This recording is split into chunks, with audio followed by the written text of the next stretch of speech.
Hello, hello, hello. I'm Melisa Alaba, therapist, breakthrough coach, and group practice owner, and I am back.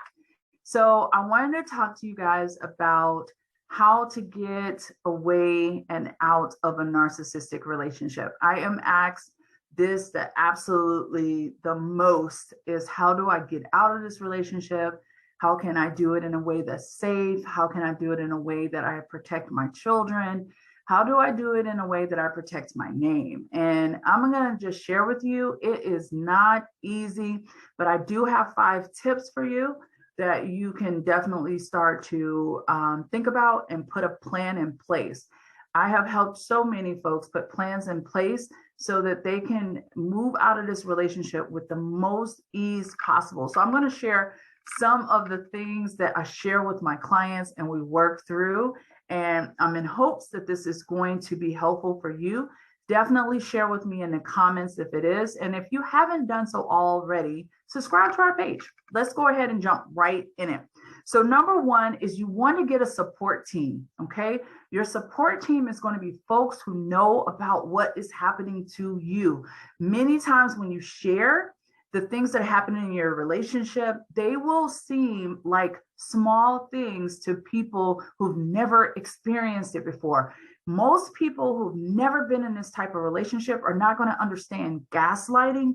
They're not going to understand how a person can bump you up and then devalue you.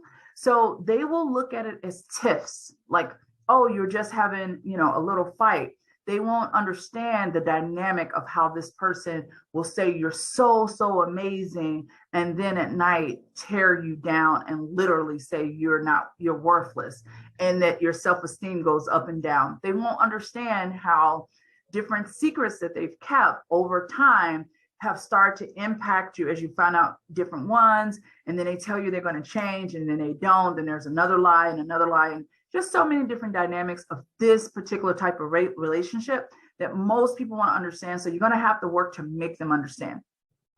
You're going to need to get your attorney. So if you are legally married, you're going to need to have an attorney who understands working with narcissistic partners and getting you out of that. So here's something to keep in mind. And again, when you're looking for an attorney, you're going to want to, oftentimes people, they understand working with someone in the professions. A lot of narcissistic people tend to go towards professions such as being an attorney themselves, a physician, something in business where they're in leadership. They often own their own business. So they're going to often have a space where there's going to be some power. And if it's your covert narcissist, this is one that's usually not working at a high aptitude and often feels broken because of that, by the way, but maybe have a small business or they have some disability or something impairment. So they're going to want money from you. This is like the opposite of your narcissist. They're going to want money from you.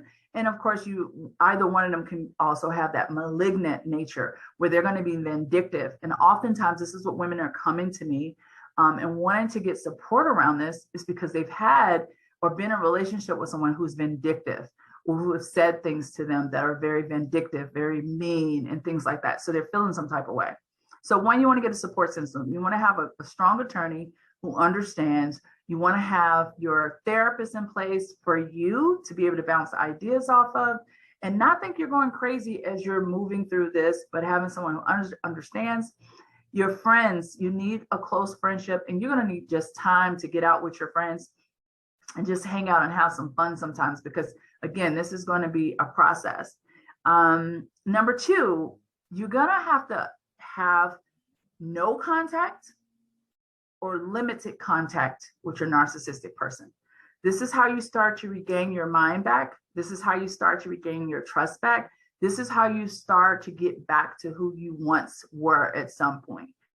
So limited contact or no contact is going to be very important.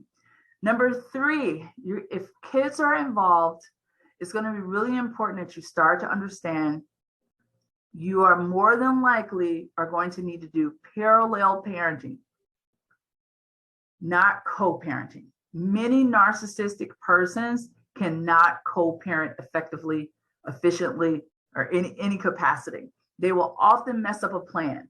So if the plan is they're supposed to pick up the kids on Friday, more than likely what will often happen is that when Friday comes, they will disappear. They'll have a meeting. They'll need to bow out. You'll always be doing your part. They'll always be doing something else, and you'll constantly be setting yourself up for failure. And the narcissistic person will be sitting back somewhere laughing because that's what they intentionally set up. Okay. So parallel parenting is going to be really important, not co-parenting. And again, when I'm working with my clients, we come up with a plan of what that's going to look like. Prepare for the lies. So that is number 4. You're going to want to prepare for them slaughtering your name because a lot of times that's what they will do.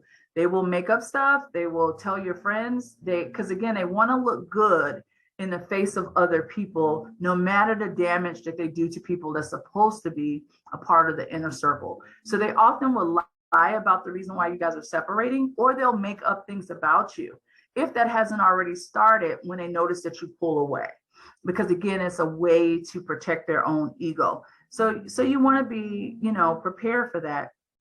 And then lastly, and this is so important, especially when kids are involved, is you want to repair the damage that was done by having a narcissistic parent with your kids.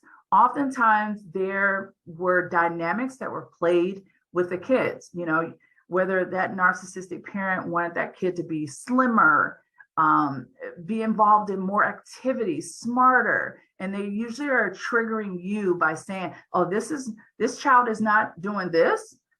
Now, meanwhile, they're not taking them to any of these events or part of any of their regular everyday learning or any of those things, but they'll always have some input because that's a way of them imposing themselves in the relationship and also the dynamic with the kids. They may also have a kid that is the scapegoat. So any of the issues or problems or things that kid is having, they'll play that kid off of another child, which is usually the golden child, the child that does everything right.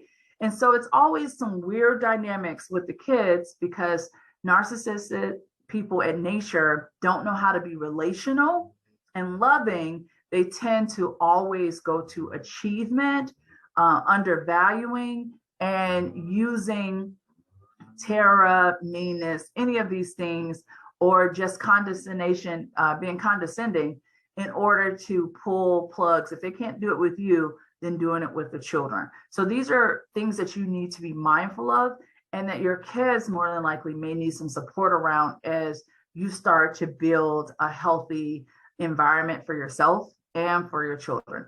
So I hope that this was helpful. These are some things that I want you to think about as you put a plan together in an effort to move out of this unhealthy relationship into a healthy lifestyle for yourself and for your kids.